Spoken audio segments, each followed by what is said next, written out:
Hi, everyone. Welcome to Small Talk. Well, joining me today is the business owner. This is Esther. Esther, I'm going to get you to pronounce your last name.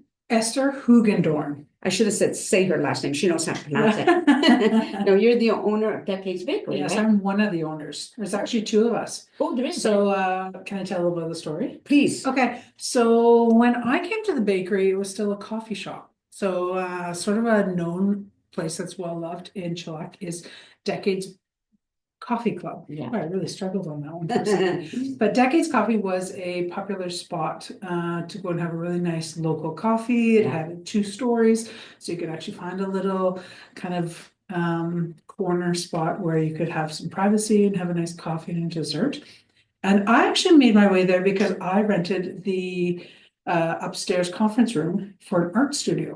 And so as I was doing art there, multimedia art, and teaching classes and all those kind of things, then I became friends with the owner, Ron Laser. And as we became friends, then I started poking into some of the small business things, like noticing things like, did you know that you're throwing away a lot of cucumbers and it's winter, they're the most expensive in winter? Just kind of figuring out more ways that he could make smarter money and stop losing money in different areas and stuff like that. So yeah, we started becoming business friends. And then fast forward, my studio was there for a longer time. And then when COVID happened, I mean, the whole world changed. Yeah. And we became a bakery. So there's a little bit of a process how that Okay. happened. And when we became a bakery, then I was like, I think I would actually like to be a partner. Very good. No, I know Ron. I forget what it was he was willing to order for me. I can't remember what it was. Nothing to do with what you ordered for me. It wasn't what we'll talk about. But anyway, okay, so you became partners with him. Yep. Now, when did you personally start baking? Oh gosh, I grew up baking. Okay. So I'm from a large family, so you're always voluntold to make cookies and snacks and those kind of things. So my mom would always make us, well, we always made Christmas baking, all those kind of things, but specifically like chocolate chip cookie squares or something like that. We call them ranch squares because they're from one of my relatives that had a farm. Okay. And just really traditional, normal baking, those kind of things. But then I actually got adult onset allergies when I was 30. This is a really rough time in my life because all the things that I used to know and love and enjoy, especially like because my mom's a great cook and European baking and all that kind of stuff. I was really sad at first because I was like, I can't eat a ton of things I used to enjoy and love. And then trying to figure out, well, what are alternative ingredients so that I can manipulate what the ingredient is, but still get that great taste. And so that kind of started probably around 10, 12 years ago when I just was like, okay, oats are better than just for oatmeal. How can I make cookies with oats? How can I make an oat flour? How can I make things taste less grainy? Partly too, because when I started my gluten-free journey, everything was yucky and dry and cardboardy, and I was like, there's got to be a better way. So I think part of that too, like one of my life values is creativity. Right. So whether I'm painting a canvas or getting dressed in the morning or creating like a food product, I just kind of look at them and think, what's a better way to do this? Okay. So, yeah. I'm very different. I'm just lazy. Like I do the easiest thing. But you can, and I think that's great. But then for individuals with allergies, like I have grown into so many allergies in the last decade of time. Yeah. The more limitations I have, the more I also realize there's more individuals like myself that feel like they're missing out. Absolutely. And I still want delicious things. I just can't eat things with eggs and dairy and corn and some of those things. So then how do you make cookies without dairy? Yeah, for Or sure. without eggs? Because how do you make a cake without eggs? And I know it can be done, and I've tried it. For me, it wasn't very successful what I did, but I did try it. When did you try it? I can't remember what I used instead of eggs. I think they said yogurt, but it didn't bind the same way. There's no way. And I think too, sometimes people look on Pinterest and like, oh, this looks like a great recipe. And then you try it and you're like, oh, this is terrible. And I think that's always too a testimony of like somebody's palate might be more dry or more this. Sure. And they think it's awesome. And then you eat it and you think, this is terrible. But I understand about allergies because I have weird allergies. I'm like nutmeg, ginger, cinnamon, and now like people I get my cake mixes, people donate them to me because I give them for free, like I Yeah. bake them. So a lot of people give carrot cake and the smell of it turns me off, but people love it, so I'll make them. Yeah, I just totally. don't get to eat them, Carrot cake is like people's way of saying, I'm having a healthy cake. And yet it really has all the same ingredients, and then you're just putting a vegetable into it to make everybody feel like I'm getting my vegetables It's pretty today. funny. It is pretty Yeah. funny. So back to Decades of Bakery. Mhm. Now I know it's on it's on Kip, Yep, right? So now Decades was on Wellington originally, right? Yeah. just around the corner from where we are now. Yeah, for sure. So when did you open up the bakery on Ooh, Kip? during COVID. Oh, during COVID? So Okay. COVID started and the whole world changed. Yeah. And then we moved out of our building pretty quickly, which is like a godsend because a lot of people lost a lot of rent money and all that kind of stuff. So Yeah. we moved pretty quick, and we rented another place, just really part-time, commercial kitchen, so that we could kind of keep cash flow for some of our machines that we're still paying for and stuff like that. So, and that's kind of where we were like, okay, how do we make cash flow?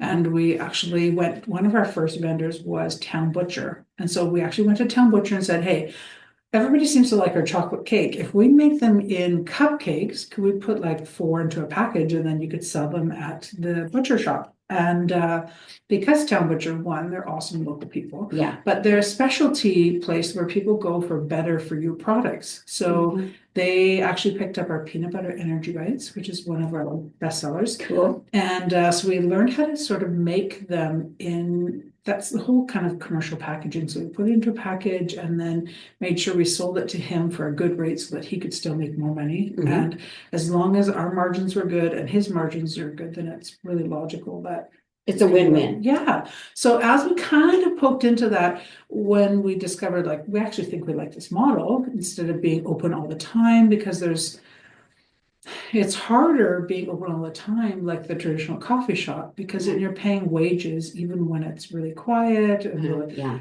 machines break down, all that kind of a little bit of PTSD there. But when we figured out we kind of like the bakery model that was like a wholesale bakery, then we looked all over town for a place with small square footage, enough power, and then the ability for us to set up a Fraser Health kitchen, essentially.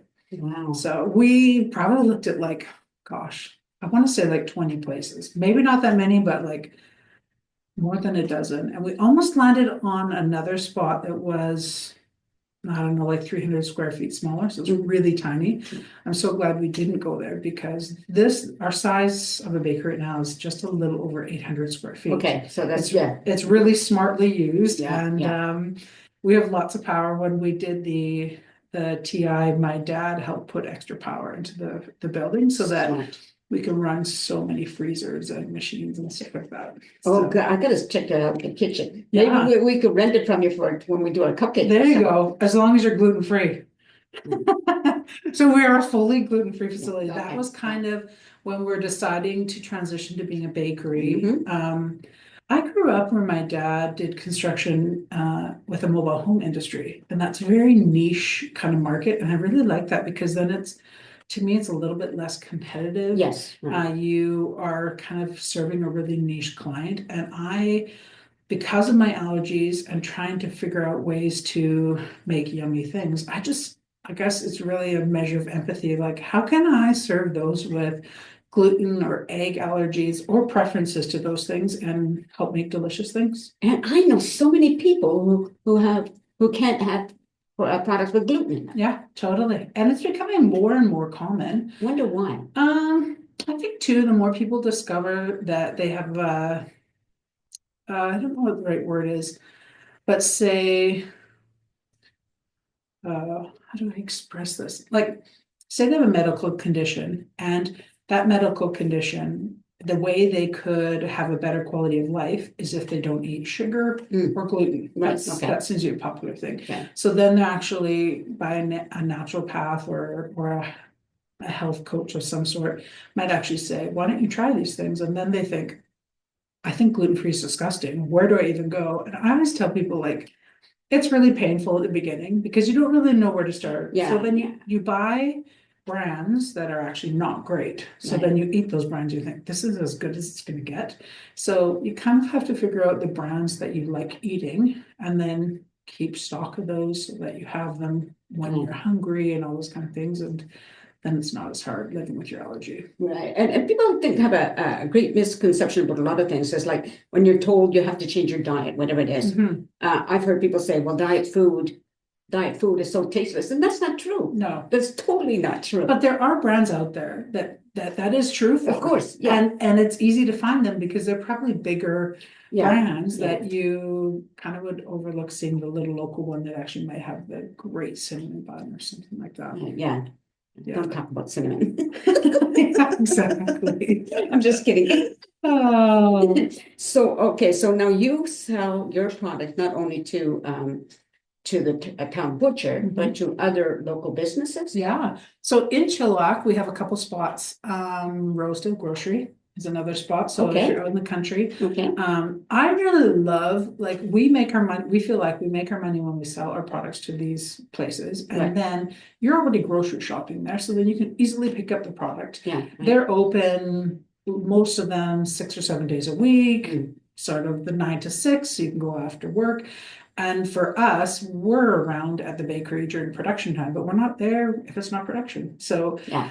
scheduling pickups at the bakery is tricky because we're not there all the time, so it's not as logical. Whereas, especially say you lived in Garrison and you could go to Town Butcher on the way home and pick up your things or whatever. It's super convenient, it's Right. easy and accessible, all those kind of things, and they win too because then they get to sell more products. For sure, yeah, it sounds really good, Yeah. yeah. Because I know you had kind of a not a financial partnership, but a partnership with the veganist, Mhm. right? Where Yep. because I was there one time when somebody came in asking for a cake Yeah, that from your company. yeah, Your we business. miss having those guys around because Yeah, yeah. sometimes because they were right, well, closely So around the close. corner. Yeah, Then if somebody ordered a cake and we couldn't coordinate pickup, then we could actually like, hey, we'll drop it at the veganist, you pick up there, because then they had those big wide open hours again too. yeah, yeah. And typically too, if somebody's already picking up at a location, they're like, oh, what else do they have here? And then they'll Exactly. pick up products and it's a win-win for everybody. Absolutely. Yeah, it was sad when they had to close their business, but stuff happens, unfortunately. Yeah.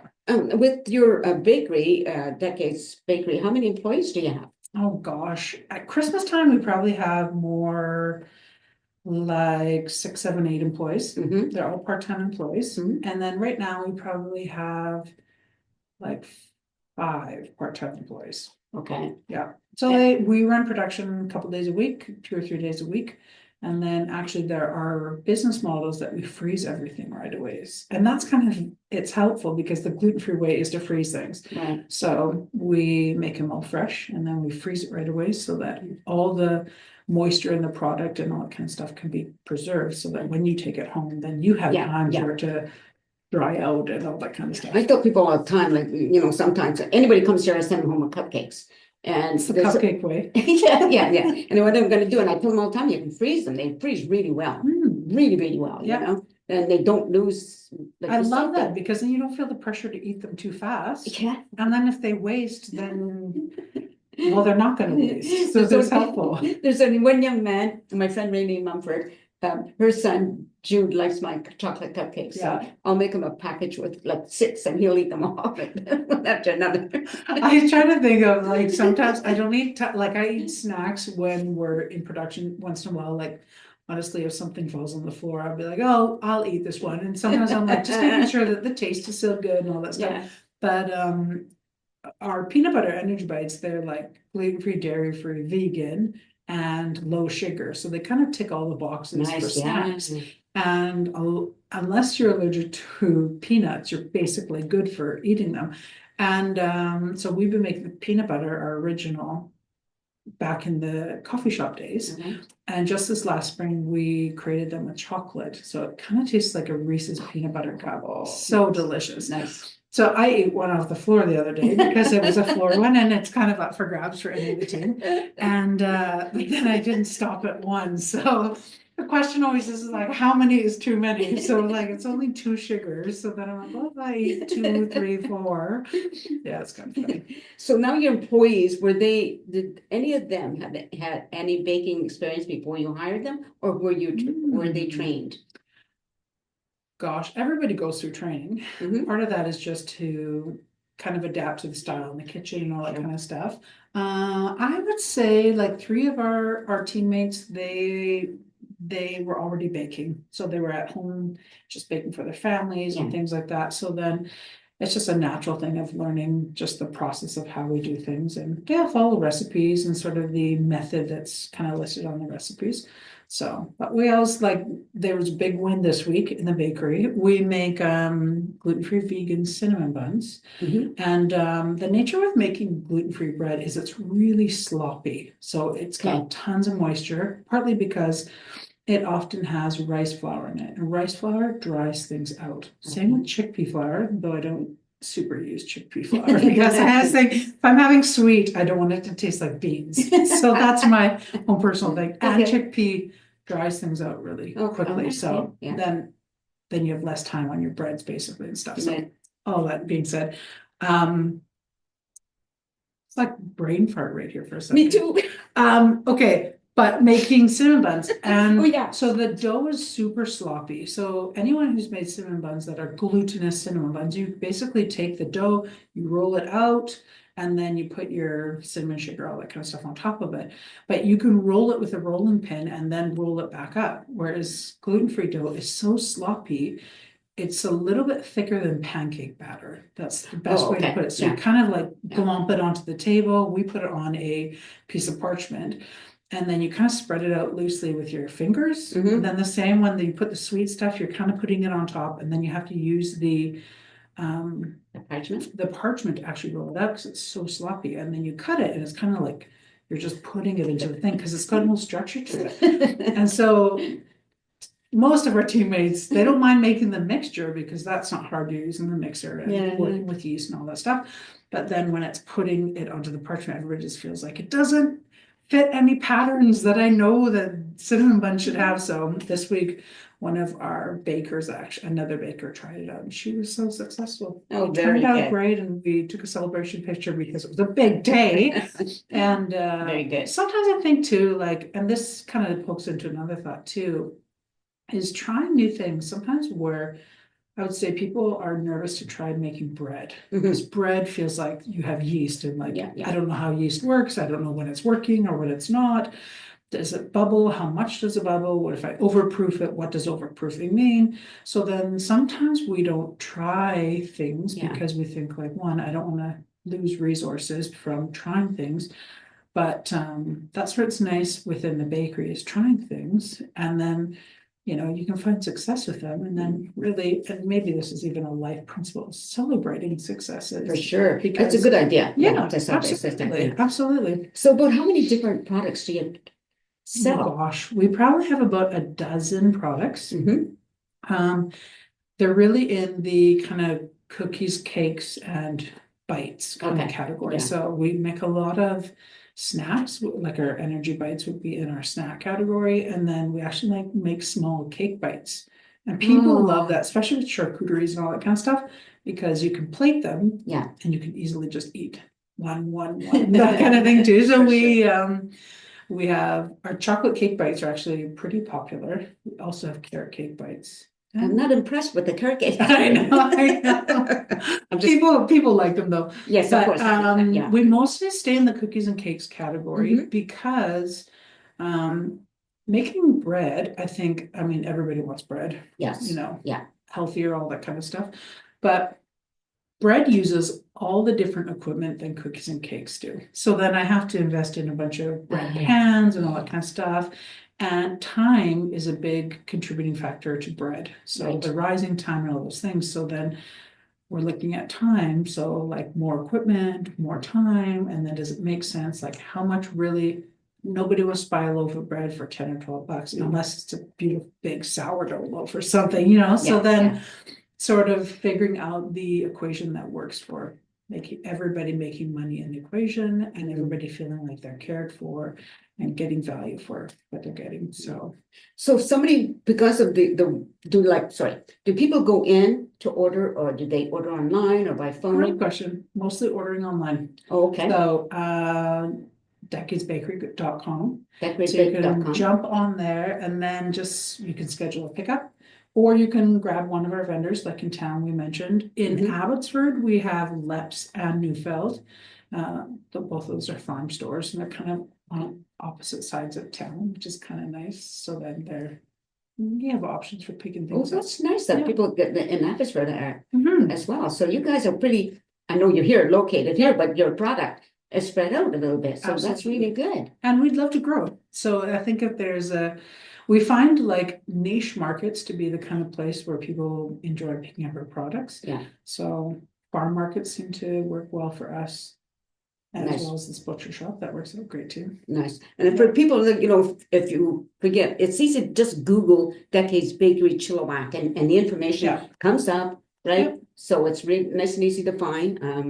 Because because originally Logan told me about you and I couldn't remember your name that he told me. And and I want to contact you, but it was just all this thing. I just Googled Decades Bakery and like, oh, you're around the corner. It took us a while for us to figure out for Google to actually put us on the right street and the right address and time and all these things. Like it takes forever for those things to update. But then I think some businesses they update it and like it works. It felt like 2 years of trying to like update. And oh my gosh. I know.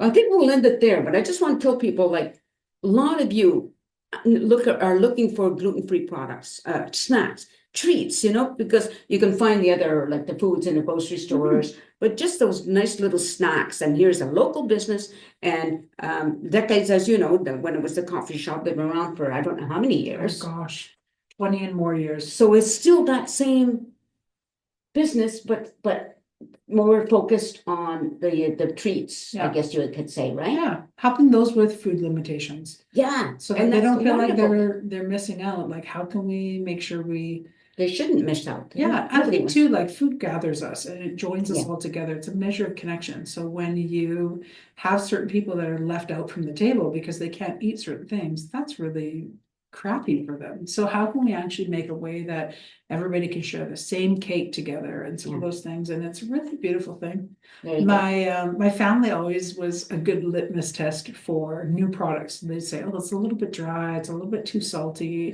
those kind of things. So then as soon as we kind of created our chocolate cake base, then like a family birthday is fun to bring one cake that we all share and can enjoy together. That's a unique thing because what previous to not having allergies, that's typically what you do. Everybody shares the same cake. But then when you can't all eat the same thing, it really does isolate people. And that's, I think, a hard emotion that people with allergies and limitations, or even food preferences, really feel that limitation. And we just want to take the barriers away from that so that they can enjoy food again. Very good. Yeah. Thank you for being here. I really appreciate you coming here. And so everybody, thank you very much. I'm sorry, I got to reach over here a little bit. Thank you for watching the show. I really hope you continue to do so. Check out Decades Bakery. And in the meantime, take care, everybody, and peace out. See ya. Let's get the off button. There we go.